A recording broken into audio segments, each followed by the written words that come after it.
A couple of weeks ago I did a review on this, the HiKOKI or Metabo HPT, first in the world 1/2 inch 36 volt cordless router. If you missed that review or you want to check it out, down in the description, up here in the corner.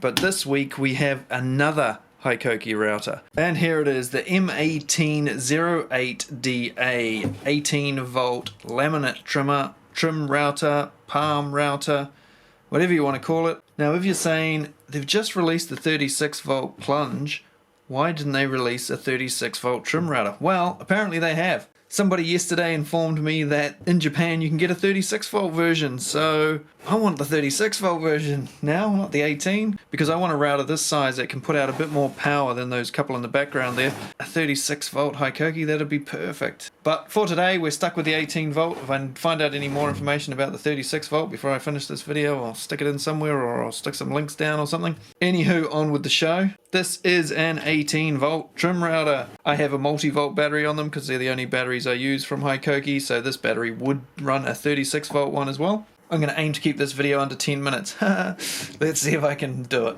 First up, I guess, what does it come with? It comes with the router, it comes with the base here, it comes with this removable dust port, it comes with this guide, it comes with the straight guide, it comes with a template guide which goes in here, which I can't see right at this moment, and a couple of screws to hold it in place, and a 6.35 or 1/4 of an inch collet, and you can put an 8mm one in there as well.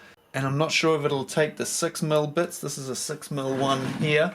I think it will because it's pretty tight. I'll test that shortly. You can of course get it as a bare tool or a kit. You can even get it in a fancy plastic box if you fork out a bit more dough. But because it is fairly new in the world, if you're in New Zealand, you're probably going to find it hard to get other than just as a bare tool, being that we're living in a COVID world and all that. So what have we got in the way of buttons and dials and stuff? We have a power button here. As you can see, it tells you how much life's left in your battery there as well, basic battery guide. When you turn it on here, you have a limited amount of time to start the tool up. It turns on 2 LEDs as you can see, but the switch to start it is on the other side there. Turn it back on, push the trigger. Now either one of these buttons will stop it, so I can turn it on there, turn it off there. You don't have to hold your finger on any trigger or anything like that. It has a variable speed dial which goes up to 6. Number 6 giving it a no load speed of 30,000 RPM, and down to number 1 which is 10,000. Now the base is completely plastic, unlike the Milwaukee and the Makita which have aluminium and just an acrylic or polycarbonate base on the bottom. This thing is all plastic, but it is solid. There's not much in the way of flex on it. The base is solid as. You can put the unit into the base in 2 different orientations. That way, or if you spin it 180 degrees, it also fits in.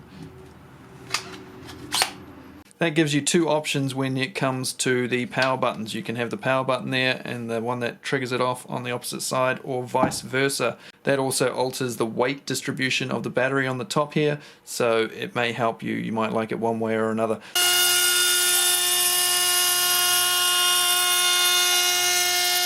This is a very light router, however, and it is much lighter feeling than the other 2 that I usually use. I did also just pick this one up from Handy Hardware, so if you're interested in seeing this one versus this one versus this one versus this one, it won't be too far away. Make sure you're subscribed and you'll be able to check that out soon. But back to the HiKOKI. You've got this knob on the back here for your straight guide. The movement here is very similar to the Makita, maybe slightly nicer than the Makita. Both sides of the tool have measurements in metric and imperial. Not that I really use those much, but if you've got it set up the way you want it and you want to just dial it down another millimeter or 2, you can do so. It does also have some measurements on the base here, so you've got the center point of your router, which is very handy, and then measurements either side. And as you can see, I have been using it. I haven't just taken this out of the box. I haven't used this yet, but it has been used thoroughly. So is it any good?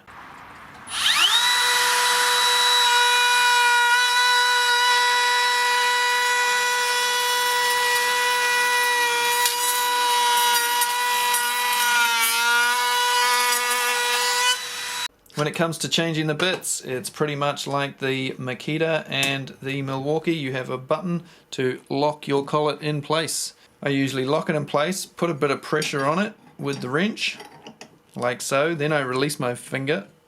You've got to hold it so that it doesn't pop out, and then give it the tweak. That way you can get a bit more purchase on it. Give it a good wrench. So let's see if this is pretty tight. I think hopefully it will take a 6mm. We'll put this bit in and we'll give it a test with this, because this is about as large as you can do with one of these 1/4 inch trim routers. This is 32mm in diameter. I think it's going to get away with it. The Milwaukee does it quite easily, and the Makita unfortunately cannot do it without a different collet. Oh, fits through the base. That's a bonus. Right, I've got it set up here with this 32mm bit. We're going to go 10mm deep. I'm going to do this with all 4 of these routers in the other video. But for this video, 10mm deep, we'll run it on its highest setting, number 6, with a fully charged 4Ah multi-volt battery.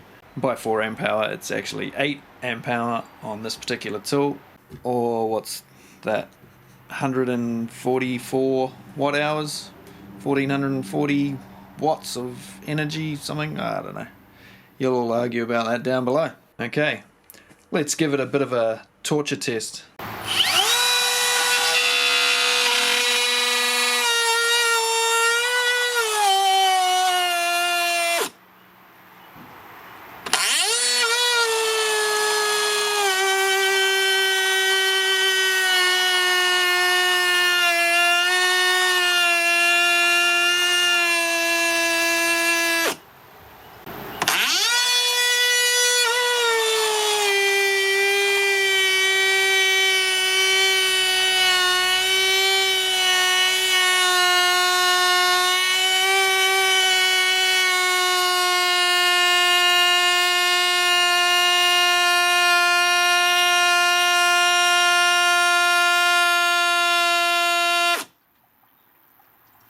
Now the look and feel of this is very similar to this particular tool. They almost look like they could have come out of the same factory. Very similar design in most respects. The green one is definitely lighter than the Makita. Presumably this is lighter as well than the aluminium one that comes with the Makita. 1037 grams, 911, 120 odd. 130 grams lighter than the Makita, and that's without this.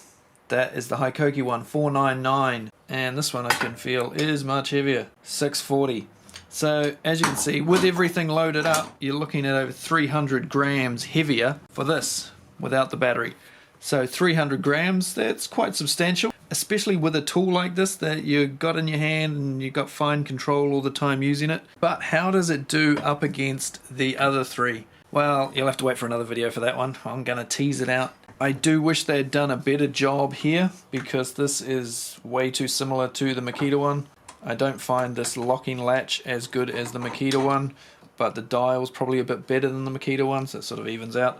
It's slightly better, slightly more accurate than the Makita one, which is a bit loose in trying to get your settings just right, but neither one of them are great in that department. But it does great with all the usual stuff that you would use a 1/4 inch router for, rounding over things, putting chamfers on things, that sort of stuff, no problem at all. This is the Makita plunge base, and this almost fits in. It just gets stopped from going right down properly due to its little button there. That's all that's stopping it, the lock for the collet. I'm sure HiKOKI have a base or have one coming, I'm not 100% sure. I'll have to take a look at that. But man, I wish I'd got a 36 volt one of these. Oh, I'm going to have to try again. I'm going to have to do another review of a HiKOKI router when I can get my hands on one of those. Or is it just going to be one of those Japanese things? So have I kept this video under 10 minutes? I hope so. Do I recommend it? Yes, it's a nice little router if you're on the HiKOKI platform. This is a nice little accompaniment to the larger 1/2 inch plunge router. 2 of them together have your routing needs covered, especially if you get the AC adapter so you can run the other one all day. Would I swap it for my Makita? You'll have to wait and see in the next video. Thanks for watching, guys. I will see you on another one soon, and it may be, the next one may be the 4 of these routers up against each other. Doof, doof, doof, bam. Can I even get that in shot? Look at the size of the damn thing with the battery on it. It's huge. If this is your first time on my channel, thanks for watching, and there'll be more things down there, up here. Subscribe at the end, blah, blah, blah. See you later. Cheers.